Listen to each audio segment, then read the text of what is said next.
Now, over time, I've looked at a lot of Russian propaganda. I've gone over a number of Russian media monitor, RT, TASS, Pravda, that kind of thing. This is one of the nuttier, and that's a big thing to say. One of the nuttier videos that I've seen for multiple reasons, and we're going to look at this together. So I'm just going to let Margarita or Solyov speak, and then we'll stop periodically and challenge some of the assumptions. Thank you as always to the Russian Media Monitor. They do excellent work. Okay, here we go. Today in Congress, the most important thing that this body thinks should be done is to send another $61 billion to a war in Ukraine that the American people by 70% do not support. Okay, so first, Marjorie Taylor Greene is wrong about the 70% do not support, but that doesn't stop her from saying it. Well, of course, she was immediately labeled a Russian agent. Articles came out with a headline, yet I don't think Marjorie Taylor Greene is a Russian agent. I think she's repeating Russian talking points. She's serving Marjorie Taylor Greene, and there's a odd self-serving social media self-promotion kind of thing going on with her, and I think that's taken on a life of its own with her.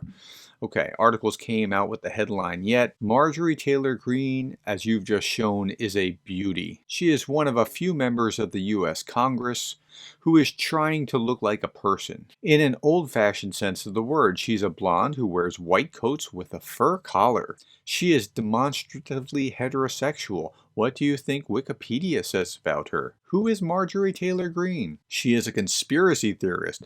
Well, she could be, theoretically, a beauty and a conspiracy theorist at the same time. But she is a conspiracy theorist, and that's pretty demonstrably shown. She has extreme right views. As soon as a person says something that shows that they are normal, America's enormous media behemoth declares them a conspiracy theorist. But look, I'm on the right. I'm as conservative as you make them, and I'm telling you, she's a conspiracy theorist. That's not right. That's just conspiracy theorist stuff talking when she talks. And I've seen some of the sources. In fact, I'll do that in the Daily Brief tonight. I'll show one of the sources that is what the kind of thing that Marjorie Taylor Greene draws from. Declares them a conspiracy theorist and a person of extreme right views. The problem is that due to the horrific uprooting of education in America in several recent decades, the horrific dumbification of their nation through the use of mass media and mass culture, there's almost no normal people left who can appreciate the striking contrast and realize which one is a person and which one is a dummy with slogans. Okay, I'm not even sure what to say to that. I mean, like, if you just take what is said from this point forward, as you're hearing them talk, think, is this happening in Russia? And it'll be astonishing. Just try that as we go through this.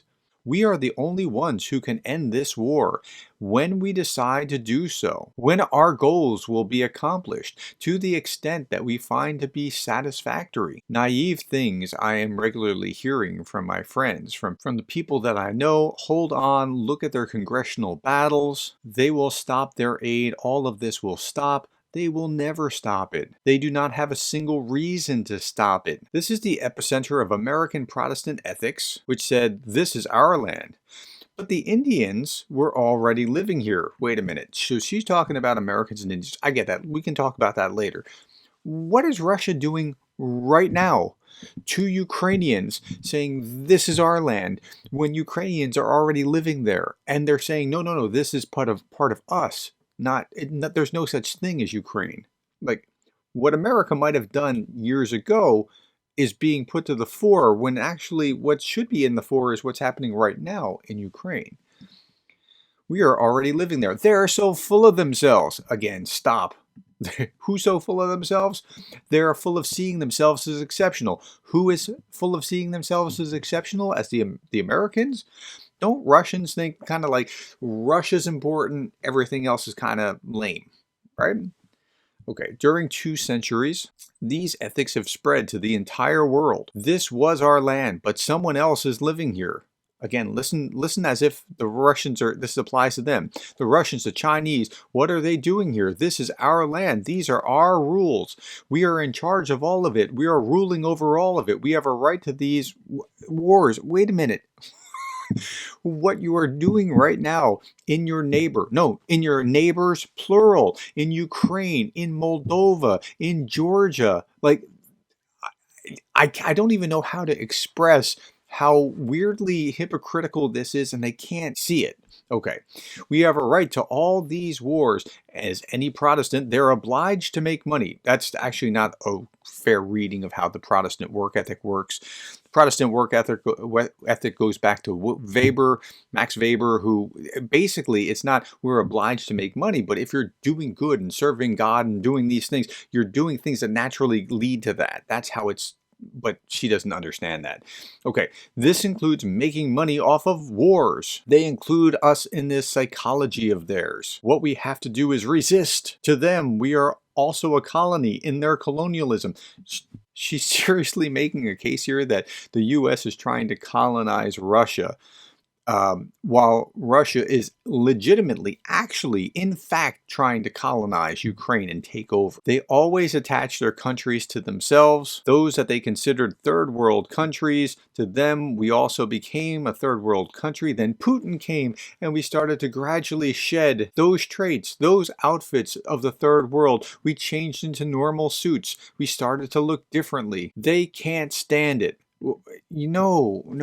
It's not that they can't. We weren't even paying attention. Like, the evidence is when bad things happen in 2004 or 2008 or 2014, we really weren't paying enough attention as we should have been. It's not that we can't stand it.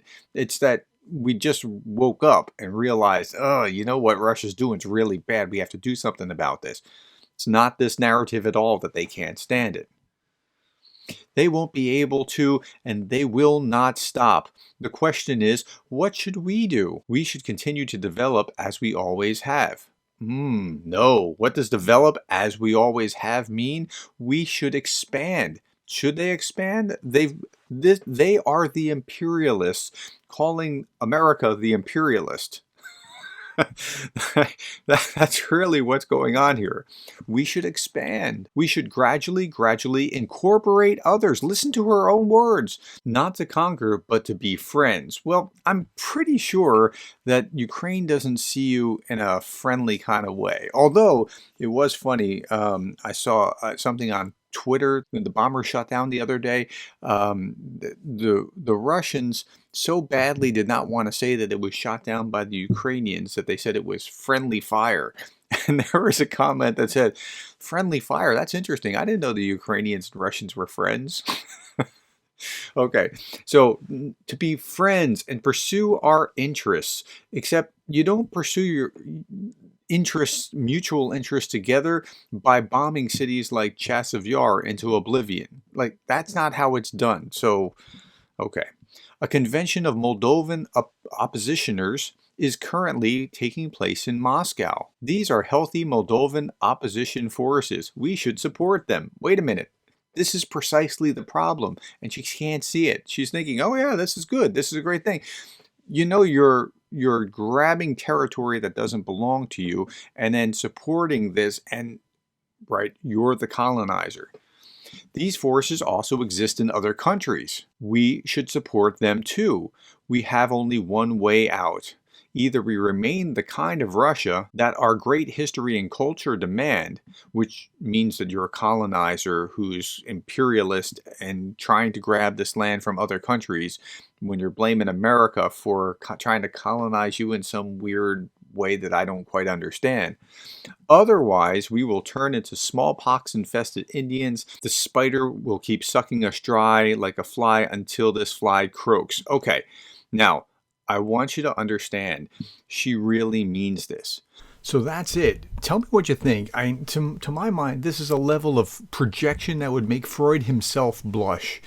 Okay, thank you for the time. Thank you for your comments. Thank you for the likes, the shares, the subscribes. Thank you to my patrons. Most of all, thank you for being the kind of person that cares about Ukraine.